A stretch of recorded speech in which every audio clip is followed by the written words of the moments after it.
Ang topic natin ngayon ay request ng ating kaibigan at taga-subaybay na si Clinton Argente at ang kanyang request ay tungkol sa offer ng South Korean Hyundai Heavy Industry ang kanilang bagong HDF 6000. Pero bago tayo magpatuloy, huwag niyong kalimutan pindutin ang subscribe button para lagi kayong updated.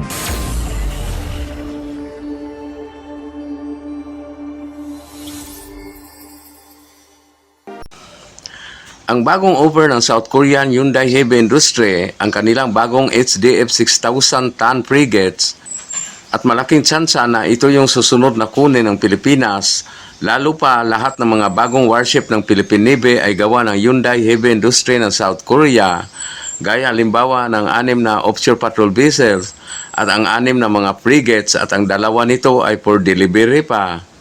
Ang bagong HDF 6000 frigates ay sadyang itong dinidisenyo ng Hyundai Heavy Industry for global defense market. At kung kukunin ito ng Pilipinas sa darating na panahon, ito na ang pinakamalaking barko ng Philippine Navy at isa rin sa pinakamalaki sa buong Asia. Ang HDF 6000 ay may bigat ito na abot sa 6,500 ton, doble ang bigat nito kumpara sa mga bagong Malabar class frigates ng Philippine Navy na may bigat lamang na abot sa 3,000 ton.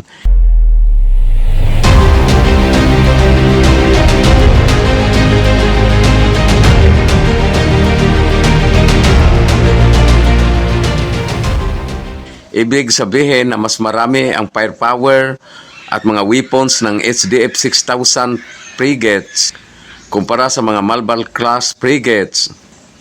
Ang HDF 6000 frigates ay sadya itong dinidisenyo ng Hyundai Heavy Industry for long endurance, long range, and blue water operation at sadya rin itong dinidisenyo for reduced radar section or tinatawag na RCS hull designs para ma-maximize ang stealthy performance nito.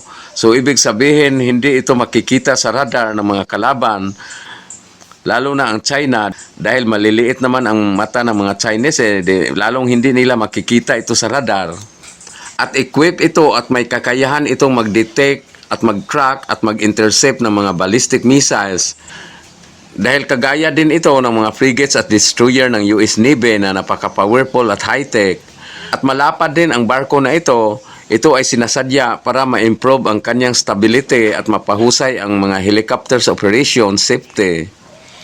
At pinahusay din ang kanyang propulsion system para magkaroon ng operational efficiency and acoustic discretion. At dahil dito ang HDF 6000 frigates ay naging matipid sa fuel o improve niya ang fuel economy at mabawasan ang ingay. Ibig sabihin, hindi lang ito matipid sa fuel, hindi rin maingay ang andar ng barko na ito. Di gaya ng mga BRP pambot dati, na ang ingay ng andar ng kanilang makina, tapos makina lang ang maririnig mo pero hindi mo makikita ang barko dahil nauna pala ang andar ng barko.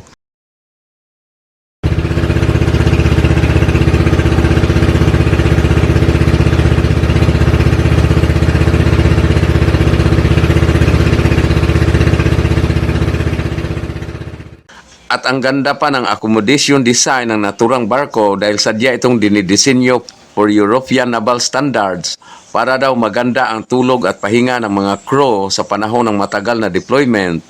Parang ang accommodation ng naturang frigates, itong HDF 6000 ay parang pang 5-star hotel European standard kasi ang binabasihan nito.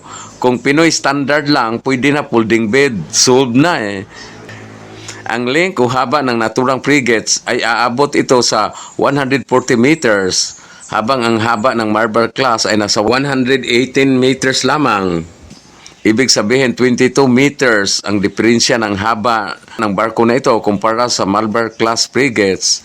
Talaga namang napakalaki nito at mayroon din itong tinatawag na BMD o Ballistic Missiles Defense Capability. Kasama na ang dual band CX band mix multifunction radar at kasama pa ang electronic warfare at ang dual band CX band mix multifunction radar gaya ng ESM, ELM, PLENT, ELENT at command system. At matindi din ang kanyang combat system, ang kanyang next generation high sensitivity sensors. Mayroon ditong high powered long range weapons.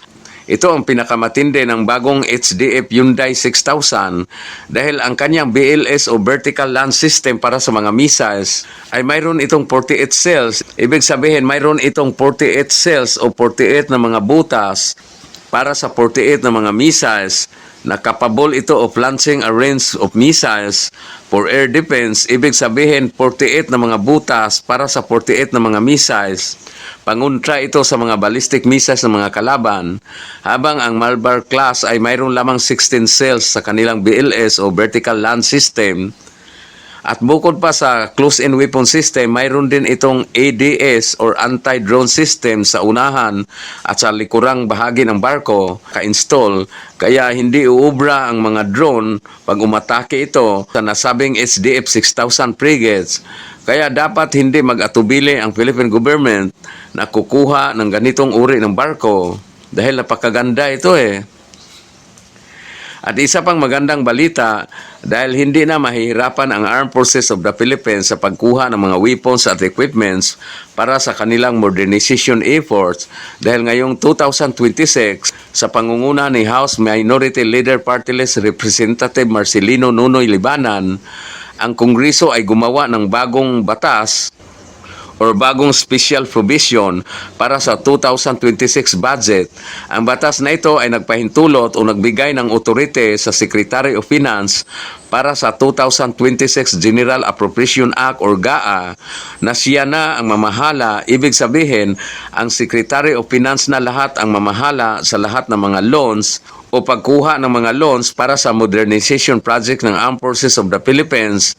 At hindi lang ito, ang Secretary of Finance din ang inauthorize para sa mga kontrata, ma-foreign man o domestic financing arrangement para mapabilis at maimplementa ang Armed Forces of the Philippines Modernization Program.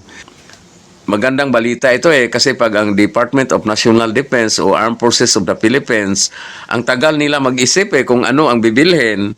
Gaya halimbawa ng multi-role fighters, abot yata ito ng 60 years sa pag-iisip kung anong kukunin. Bakit kaya ang tagal nila mag-isip? Ano kayang iniisip nila? Kaya maganda itong naisipan bagong batas ngayon sa pangunguna ni Congressman Libanan. Hindi kasi lahat ng mga congressman ang inisip kung paano mapupuno ang kanilang bulsa. Mayroon ding mga congressman nag-iisip para sa kabutihan ng bayan. At para sa ating mga kababayan na nagtatanong kung kailan kaya magkaroon ang Pilipinas ng sariling gawa o paggawaan ng barkong pangdigma, mukha yatang malabo yang mangyari Pero hayaan nyo, mayroon ng ilan nating mga kababayan na nag-DIY, na gumawa sila ng frigates at muntik na silang makaigets. Tingnan nyo ito.